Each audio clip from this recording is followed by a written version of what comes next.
Bom, gente, eu sou o Álvaro e esse daqui é um vídeo extra porque eu acabei de ficar sabendo que pela primeira vez desde maio, no modelo do distanciamento controlado, duas regiões apareceram com bandeira preta.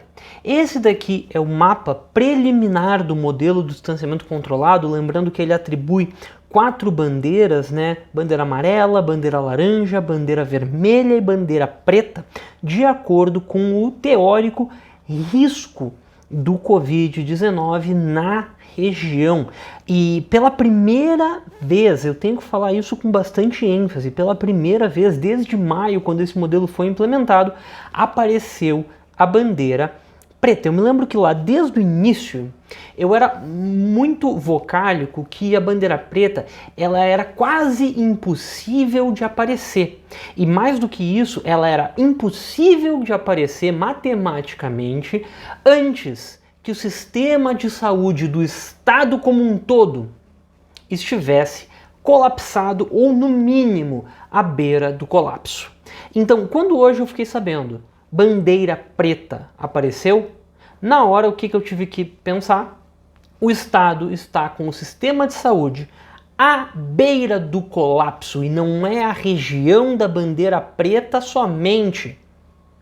É o Estado como um todo. Isso é que eu estou fazendo esse vídeo para falar para vocês. Voltando aqui para o mapa, a gente tem aqui essas duas regiões bem do extremo sul do estado, com bandeira preta, e o resto todo do Rio Grande do Sul com bandeira vermelha, exceto uma região aqui, a região 12, a região de Cruz Alta, é a única região com bandeira laranja. Mas só que eu quero chamar a atenção para as notas dessas regiões. Primeiro de tudo, as regiões com bandeira preta são as regiões de Pelotas e de Bagé. Por quê? Porque a média ponderada das notas, ó, esse númerozinho aqui, ficou 2,54 para Pelotas, 2,68 para Bagé. Então, de acordo com os cálculos que se fazem para atribuir a bandeira preta é a partir de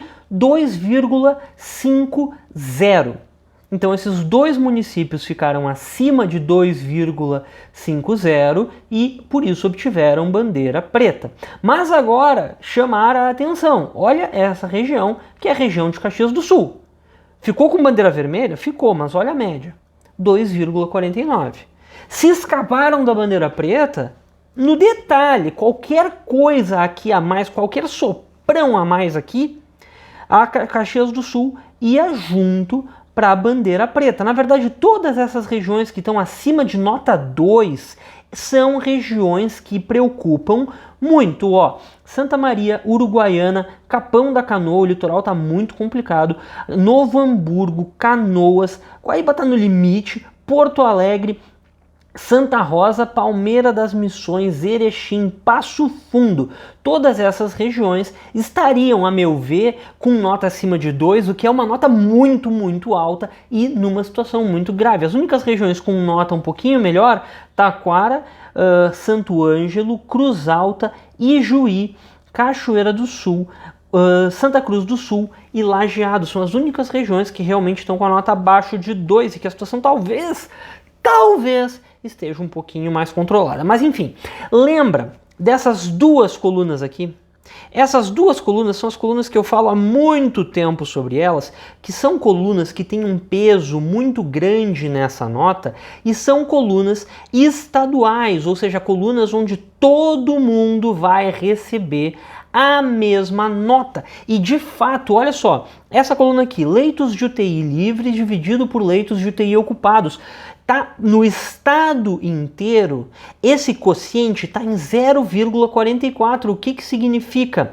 Que tem muito mais leito ocupado só por pacientes Covid do que leitos de UTI livre para todas as especialidades.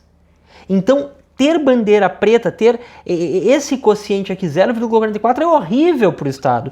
E a gente nota que não é só estadual como um todo, numa média, que essa situação tá horrível. Porque todas as 7 macro-regiões também obtiveram individualmente médias baixíssimas nesse quesito. Onde é que está pior? Está pior exatamente aqui, na região sul, na serra e na região dos vales. Essas seis regiões que compõem 3 macro-regiões são as notas piores nesse quesito aqui. E também a região metropolitana ficou com um quociente abaixo da média estadual, 0,42. Aqui, Capão, Taquara, Novo Hamburgo, Canoas, Guaíba e Porto Alegre. Agora, outra coluna que ficou muito ruim para o estado inteiro é essa última coluna aqui. A diferença, o quociente dos números de leitos de UTI livre no último dia dados dividido pelo número de leitos de UTI livres há 7 dias atrás. Olha só esse número deu 0,82 para quem não consegui ler, porque deve estar pequenininho aí para muita gente, né? Até para mim tá meio pequenininho. Mas enfim, 0,82 o que significa? Significa que em uma semana o número de leitos livres diminuiu 18%. Em uma semana o número de leitos de UTI livre diminuiu 18%. Imagina assim, se tinham 100 leitos livres, agora só tem 82. 18% em uma semana é assombroso que tenha diminuído tudo isso em uma semana, ou seja, o número de internações está crescendo demais. O que mais que eu posso comentar aqui sobre esses dados? Tem várias colunas aqui que são medidas individualmente e que a maior parte das regiões está horrível. Por exemplo, aqui, número total de hospitalizações por Covid-19 nos últimos 7 dias por 100 mil habitantes. Quase todas as regiões receberam nota máxima, aqui praticamente todas acima de 10 hospitalizações por 7 dias por 100 mil habitantes. Isso é uma média muito alta, isso é uma média assim, ó, que tem que ser assustador e me assusta essa média em quase o estado inteiro. Essa coluna aqui, ela é uma coluna que ela tenta trazer a projeção do número de óbitos, ou seja, aqui a gente tem várias regiões também em que o número de óbitos está muito grande. Isso daqui é oficialmente uma projeção, mas só que diz respeito aos óbitos anteriores. Eu sinceramente não me lembro agora exatamente qual é a fórmula de cálculo dessa projeção. Eu já tinha entendido isso alguma vez quando eu estava mais de olho no modelo do distanciamento controlado. Fazia tempos que eu não olhava, exatamente porque tinha essa dificuldade muito grande de aparecer em bandeiras pretas. E eu sempre dizia que a bandeira preta só ia aparecer num momento que já era tarde demais, que ela não poderia aparecer. A bandeira vermelha é a bandeira mais alta, aonde a situação ainda pode ser revertida. Quando apareceu bandeira preta é porque a situação tá, com perdão da palavra, tá preta mesmo, tá ruim, tá, não tá legal. Enfim, gente, o modelo de distanciamento controlado, ele serviu muito bem no início para a gente lidar com as aberturas do comércio. Ele nunca foi um sistema de fechamento de comércio, ao contrário, ele é um sistema para dizer aonde é que a gente tem mais gordura, onde é que a gente tem mais folga e que pode abrir mais o comércio, que pode dar uma relaxada nas medidas. Essa era a ideia do modelo do distanciamento controlado, embora não seja exatamente isso que seja vendido, veiculado, né? Mas agora, o modelo do distanciamento controlado ele tem que servir como alerta. Não é mais hora de abrir, até porque já está tudo aberto. E bem sinceramente, lockdown vai funcionar? Eu acho que não, porque o lockdown ele é uma arma muito poderosa, mas só que ele só funciona se a população faz a adesão a esse lockdown, o que infelizmente a gente está vendo que as chances são mínimas. Então, essa é a grande preocupação. Como fazer? O que dá para ser feito para reverter essa situação de calamidade que a gente está vivendo e vai viver pior ainda, porque o sistema de saúde pode colapsar. Imagina, se reduzir 18% o número de leitos a cada semana, em 5 semanas acabou. Zerou o número de leitos, entende? Essa é a preocupação. Acabar o número de leitos livres e pessoas começarem a vir a óbito por falta de atendimento. Mas enfim, gente, era mais ou menos isso que eu tinha para comentar. Espero que vocês todos estejam bem e a gente tenha que gerar uma conscientização. Conscientização é a única arma que a população tem, a utilização de máscaras, evitar aglomerações.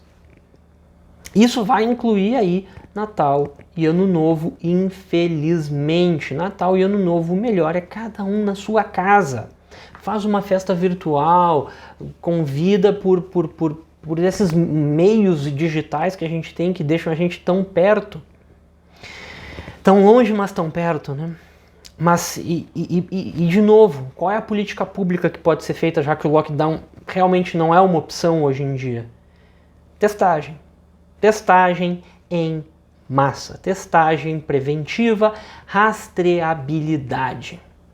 Isso é que tem que ser feito. E esperar que a vacina chegue logo. Infelizmente, a gente está vendo que tem muita disputa política nessa questão das vacinas e só está atrasando mais ainda todo o processo. Os governantes têm que se mexer. Todos. Nível municipal, nível estadual, nível federal, tem que se preparar para a vacina, tem que fazer acordos com as empresas que estão produzindo vacinas, essas que já estão, principalmente, né, essas que já estão num estágio mais avançado, para que em janeiro a gente comece a vacinar. E fevereiro já tem pelo menos os profissionais de saúde, as pessoas de grupo de risco já vacinadas, e março começar a abrir mais. Essa é a minha esperança. A expectativa eu já não sei, mas essa seria a minha esperança, tá, pessoal? Enfim, era mais ou menos isso. Se cuidem, cuidem dos outros, usem a máscara e evitem aglomerações. Muito obrigado e até a próxima.